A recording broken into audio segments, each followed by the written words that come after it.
Alors, après l'effondrement de l'Empire de Bagan, on a ce qu'on appelle l'époque des petits royaumes. On ne s'arrêtera pas longtemps sur cette partie de l'histoire du Myanmar parce que à cette époque, après Bagan, il y a eu un manque de pouvoir. Le pays s'est fragmenté dans ses ethnies et il y a eu beaucoup de guerres internes. Il y a eu une grande instabilité et naturellement dans ces conditions l'activité artistique était absolument nulle.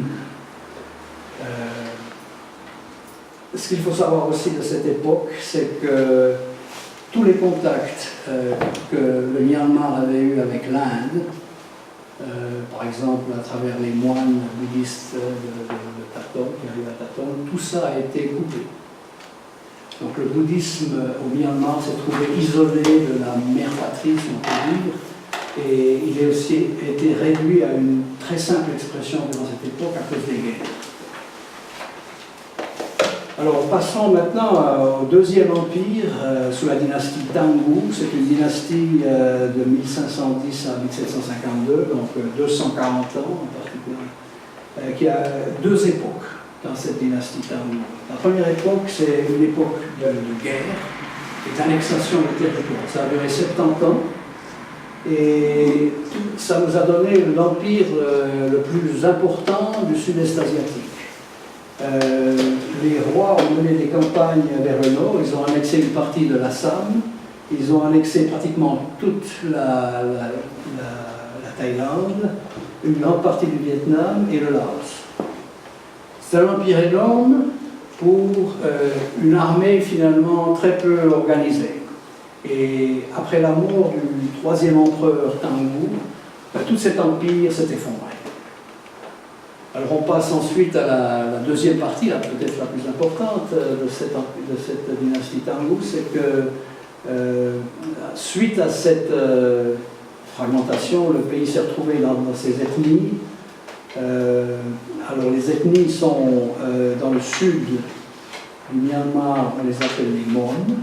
Dans la partie centrale de la plaine de l'Irrawaddy, ce sont les Bamars. Et il y a une grande frontière géologique ici, une grande faille qui met des terrains très élevés. Alors, il y a une grande plaine ici où on a les Irrawaddy qui passent et tout d'un coup une faille énorme et un rejet extraordinaire et alors des gros plateaux qui sont habités par les Chams, qui sont des populations d'origine chinoise. Alors, à l'époque de Myanmar, qui est le premier des grands rois de cette époque qui a Myanmar, on a eu une production artistique qui s'est renouvelée. Mais elle s'est renouvelée d'après les coupures de la ethnique du Myanmar, alors les coupures qu'on vient de voir. Alors, on observe à cette époque un changement radical dans l'iconographie, parce que les liens avec l'Inde ont été coupés, et le clergé a dû se reformer après l'époque turbulente des petits États. Et ils ont trouvé d'autres modèles pour reproduire le Bouddha. Je vous ai montré plusieurs exemples. Alors, il y a la disparition donc, de tous ces modèles hindous. Et puis, on a une iconographie un peu différente suivant les États. Les États Bamar, les États Shan, et on trouve de nouveau, on va en parler, des représentations du Bouddha couronné. Alors voilà, si on se rappelle l'art de Bagan avec ces Bouddhas avec un profil très hindou, on a un changement absolument radical maintenant à partir de 1640. C'est une des plus anciennes statues de l'art de Miao Yang, comme on l'appelle, qui nous est parvenue. Alors on voit que les modèles hindous naturellement ne sont plus là. Le cheveu lui-même n'est plus bouclé, l'Ushmisa est un peu élevé, mais on trouve maintenant en guise de flamme un bulbe de lotus. Quelque chose de caractéristique aussi, c'est un front très, très haut et des sourcils très arqués. Les lobes des oreilles tombent ici sur les épaules. Cette statue, qui date à peu près de la même époque, 1650 environ, nous montre un des autres grands changements iconographiques qui s'est passé à cette époque et qui perdure jusqu'à nos jours.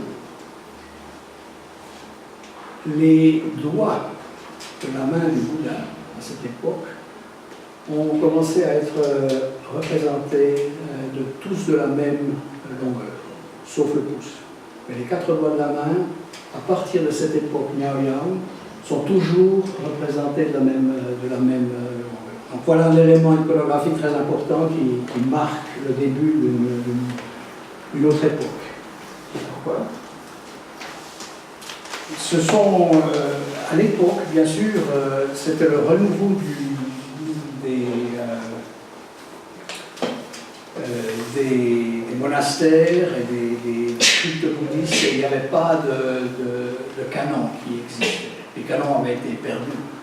Et pourquoi est-ce que ça a commencé? Il n'y a personne qui a laissé un document écrit dessus, naturellement. Mais ça indique que à l'époque, dès que cette tendance a été acceptée, tout le monde a continué à la faire, jusqu'à maintenant. Mais la raison, je n'ai pas connue. Voilà une autre statue aussi de cette même époque, mais cette fois avec une physionomie distinctement pas. On verra tout à l'heure la physionomie du Shan qui est très différente. Alors on voit ici de nouveau un front très haut, un nez puissant, très, très épaté, et quelque chose de tout à fait caractéristique également de cette époque, c'est le cou extrêmement bas. Ce Bouddha est dans une position de Visparsa, de nouveau, et on remarque dans cet exemple que la forme de la tête est disproportionnée par rapport au reste du corps. Alors, je vais vous montrer maintenant ce qui s'est passé dans les parties plus chinoises du Myanmar, dans les États Shan, voilà quelque chose de... Le Bouddha Shan. Alors, on remarque d'abord une physionomie tout à fait différente, le visage est pratiquement triangulaire ici. On remarque de nouveau la bosse crânienne qui passe dans ce bulbe qui surmonte le shisa. De nouveau le front assez élevé, mais les sourcils surtout qui sont très très hauts.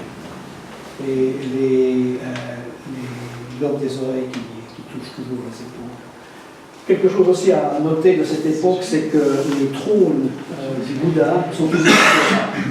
Il consiste généralement entre une ou deux rangées de pétales de lotus et rien de plus. Donc c'est des trônes bas. Un autre exemple, Shan, celui-ci a des sourcils extrêmement élevés. Ils sont à mi-distance ou même à une distance supérieure entre les yeux et la ligne des cheveux. Vous voyez, de nouveau, on voit très bien tous les doigts qui sont de la même longueur. Et le Bouddha de nouveau dans une position de chose.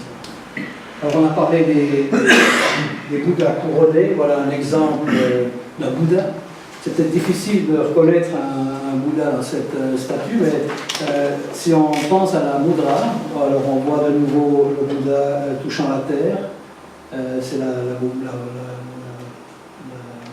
mudra Visparsa. Et il est entouré de 2 moines de chaque côté. Alors on voit de nouveau ici un très haut front, des sourcils très arqués, et puis aussi de nouveau un cou très bas. Alors toute voilà un petit sommaire de l'iconographie Miaoyang.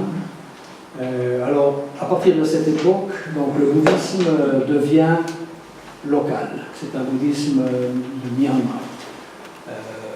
Qui représente l'identité culturelle des différentes ethnies. On a de nouveau maintenant un fleuron sur la bosse crânienne, on a un haut front, pour l'indice, on a parlé des sourcils en arc et le reste. Voilà, les éléments caractéristiques